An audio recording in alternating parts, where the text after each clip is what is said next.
Yo, what's up guys, Ghost here, and today we are going to be covering all of the important changes coming to Battlefield 2042 in Season 7.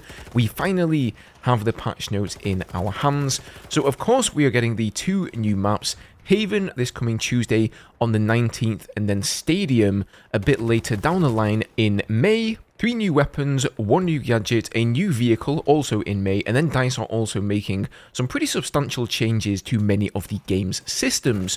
So the visual recoil system is being overhauled, the headshot multiplayers for many of the weapons is also being changed as part of a rebalancing move, and the vehicles are seeing some pretty impactful changes as well.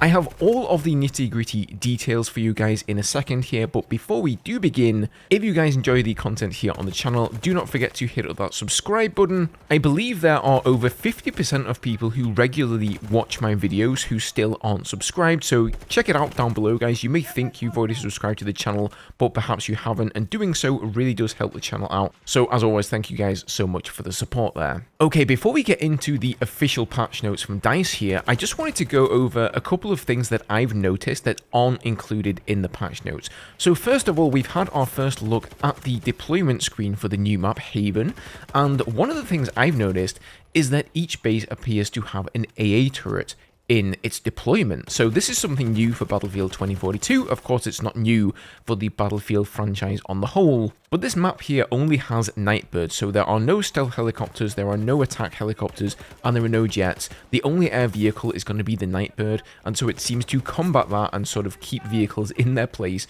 They've decided to go and add an AA turret in either base here. Now, I don't really have a problem with this. Hopefully, the range of it isn't going to be too aggressive, and it's simply going to be to keep the vehicle from spawn camping, which I think is always a good thing, and quite honestly, I don't know why they haven't already put this in Battlefield 2042 as it is. Now, secondly here, the length of the season has also been unveiled yesterday, so it will run from March the 19th until June the 25th, so that's essentially the length of the Battle Pass. Whether we're going to be getting a Season 8 after that is anybody's guess. Personally, I think that's when DICE are going to take their summer holidays. June 25th is a really nice time for people to go on holiday so that they can enjoy July, enjoy the good weather in August. So I wouldn't be surprised at all if we saw some sort of a delay. That's to say, if we get a Season 8 at all. And whilst we're on the subject of the Battle Pass here, the various unlock levels for the new weapons and gadget have of course been unveiled. So first of all, you get the new submachine gun, the SCZ-3 at level 7. You then get the AK-5C at level 19, and then finally the new gadget, the Straw, only unlocks at level 37, so there is going to be quite a wait, a good few weeks I would say for most people to get their hands on the new gadget, unless of course you pay for a bunch of tier skips, which is obviously EA's plan here, so well done EA, nice one. And of course the new LMG and the vehicle are not coming until later on in the season, as I previously mentioned. Okay, so with that said, let's just get into the patch notes here. So this one is really cool. Players will now get Squad Wipe XP after successfully killing the last remaining member of an enemy squad. And here's a little screenshot of this and how it works. So I absolutely love this, not only because you get a little bit of extra experience there, but also it signifies when that squad is dead. So let's say you're taking an enemy flag, there's a couple of guys on there, you kill them, but you're not quite sure if they have a squaddy still lingering. Well, now you're going to get that confirmation that the entire squad has been wiped out, so really nice change. Next up is the vehicles section. So they have lowered the explosion damage of jet anti-vehicle rocket pods to ground armored vehicles by 15%. This change does not affect transport vehicles, so seems like they're reining in the splash damage of the rocket pods, but only when affecting ground vehicles a little bit there. So it sounds like you're going to have to be a little bit more accurate with those now.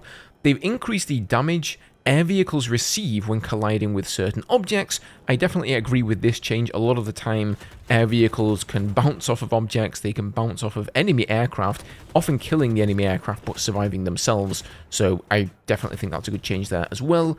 They have increased the flare reload time from 12 to 14 seconds. So this is the flare nerf that I was talking about in yesterday's video.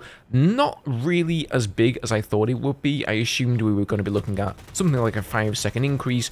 2 seconds, not really that big of a deal. They have increased the damage regular bullets deal to light air vehicles. So a few patches ago, DICE made a change where regular small arms fire would now deal damage to light air vehicles. The amount of damage wasn't really that high. I believe for an entire 30 round magazine, it was something like 5 to 10% of the total health of the vehicle. Not really very impactful, so we don't really see too many people bothering to do that, and as such it seems that they've now increased that damage by a little bit. They've increased the time before a vehicle can be hacked again from 10 to 12.5 seconds, so again, there's the round nerf that we were looking at yesterday to give those ground vehicles a little bit more time to think. And then they've also increased turret sensitivity on all turreted vehicles except for the Tor. So that goes hand in hand with them essentially making your mouse or controller sensitivity now 1-to-1 with the turret turn speed.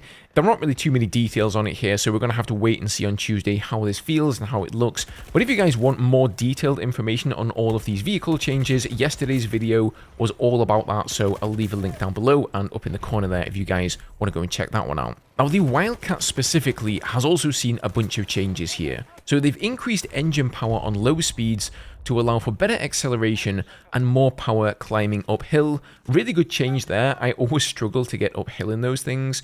They've increased the turret HP from 250 to 550. They've also lowered the delay for the turret recovery from 10 to 5 seconds, and they've lowered the duration of turret recovery from 10 to 8 seconds. So if you're not sure what they're talking about here, as you'll know in Battlefield 2042, vehicles can have certain parts of them or certain modules disabled, and what would often happen, I believe, with a Wildcat is you would get strafed, for example, by a jet. They would disable your turret, and when the jet pulls up out of that strafe, you wouldn't be able to then turn the turret in time to shoot at the jet as it's flying away because your turret would be disabled. So now by increasing the health of the turret, that means that's probably less likely to happen, and also the recovery for it is going to happen a little bit faster there. They've also removed the 40mm cannon to fully commit this vehicle to anti-air capabilities, so that loadout is no longer going to be available, and I can understand why they've done that. If you've got somebody rolling around in the Wildcat and using it for anti-infantry or anti-armor,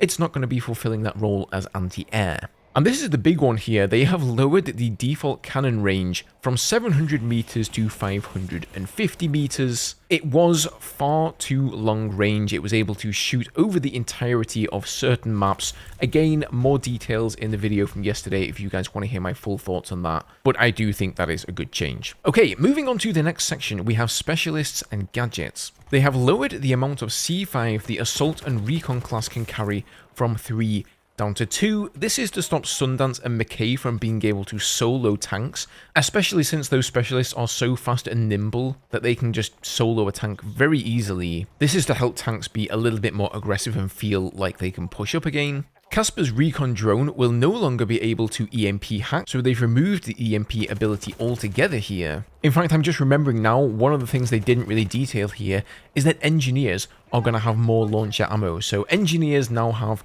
one more ammo, whether it's an RPG, an M5 recoilless, whatever it is, they get one more shot, and Crawford gets an extra. So most engineers will have 3 ammo, but Crawford will have 4. Anti-tank mines now take 2 seconds before they activate and detect vehicles, so this is to stop the anti-tank mines being used in the same way that C5 is used by just plopping it down on top of a vehicle and waiting for it to move. Again, we covered all of these changes in yesterday's video, so more details there if you guys are interested. Now, incendiary grenades thrown through smoke will no longer be disabled if they haven't yet started burning. So if you're not aware, smoke actually kills fire in this game, so if there's an incendiary grenade on the ground, you throw smoke on it, it kills the fire, and what was actually happening is, even though the grenade hadn't exploded, the smoke was killing the grenade, kind of similar to Irish's APS gadget, so that's no longer going to happen there. They have fixed instances of projectile inaccuracies when using the RPG against fast-moving vehicles, so I assume they're referring to the dusting here, where a lot of the time you would hit an air vehicle with the RPG,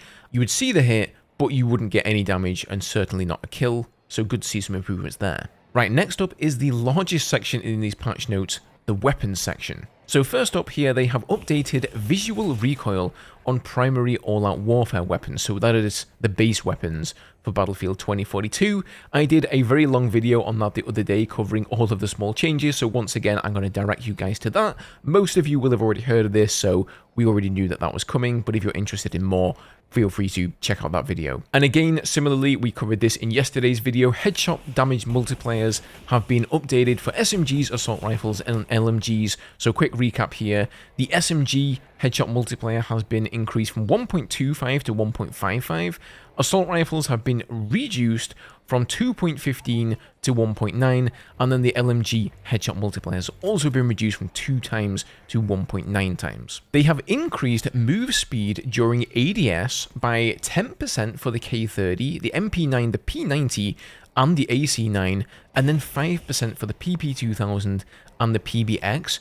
Kind of an unexpected change. They really have been giving the SMG some love here, increasing that headshot multiplier, and now increasing the ADS movement speed. So I really like to see that because I do love my SMGs. They have improved hipfire accuracy for the P90, the K30, MP9, AC9, and the AKS-74U. Bullet speed has been increased for the AKS-74U, the P90, and the PP2000, and bullet speed has been decreased for the PP29 by 10% from 520 meters per second down to 450.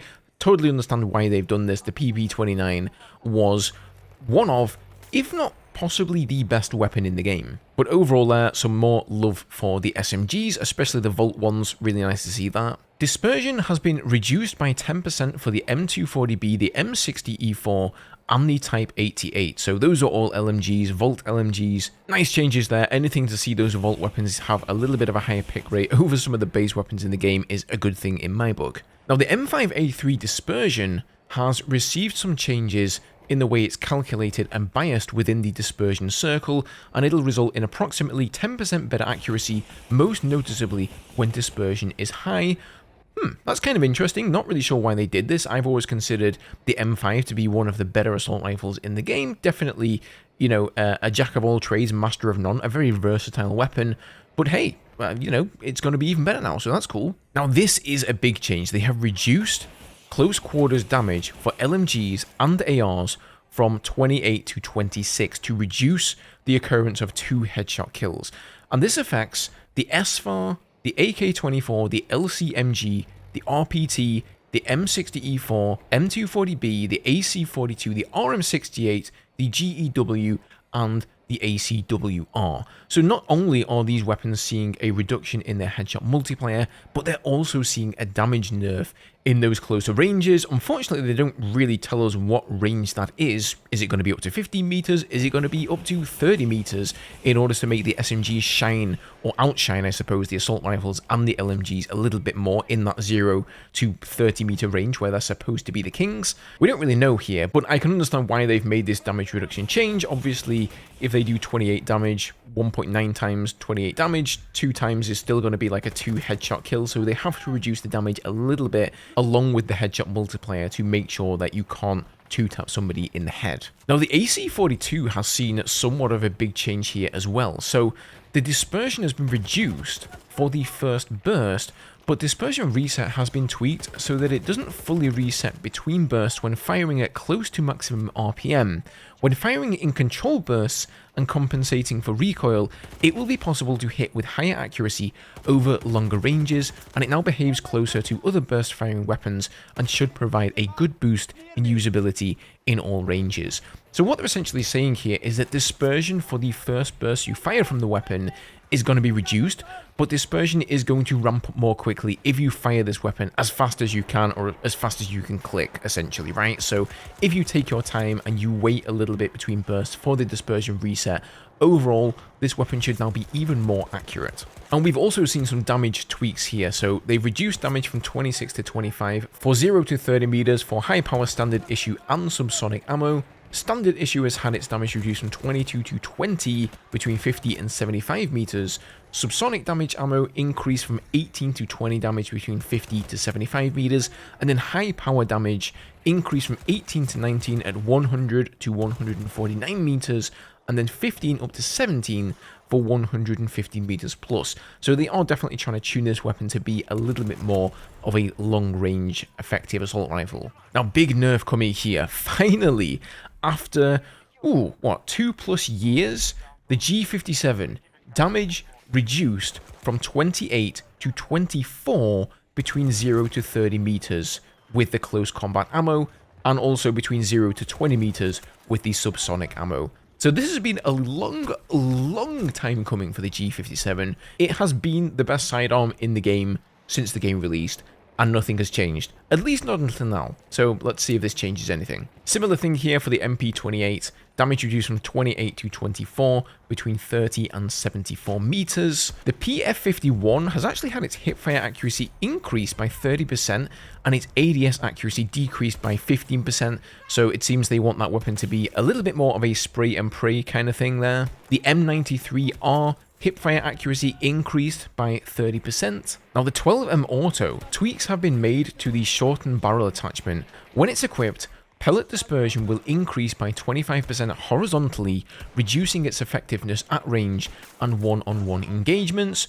Any nerf to the 12M Auto is certainly something I can get behind, because that thing is, and always has been, somewhat absurd. And to go along with that change, body armor. So the body armor gadget will now add extra protection against buckshot and flechette ammo. This effect only applies when the projectiles hit the torso and not the limbs or the head. So if you are having trouble dealing with shotgun-wielding campers, for example on Redacted, you might want to think about equipping some body armor now. Now the AP ammo is seeing some changes here as well for the GVT. The damage was too low, and it has been increased across the board. So 0 to 29 meters, 35, now up to 60 damage, 30 to 49 meters, 28 damage, all the way up to 60, and 50 to 150 plus meters, 28 up to 35. So that's kind of insane. It is now doing the same damage it was doing at 0 meters, or 1 meter, let's say, 35 damage. It's now doing that damage to 150 meters plus, and it's doing 60 damage from 0 up to 49 meters. So I think I'm definitely going to go and revisit this weapon come Season 7. It's generally been hailed as one of the worst weapons in the game. Maybe that's about to change. Now, another big change here. Scope glint has been removed from 4x scopes. So now all scopes with magnification of 6x and above will still have glint, but you can get away with having a 4x scope without any glint. That's pretty big. So there you have it, guys. Those are all the changes coming for Season 7.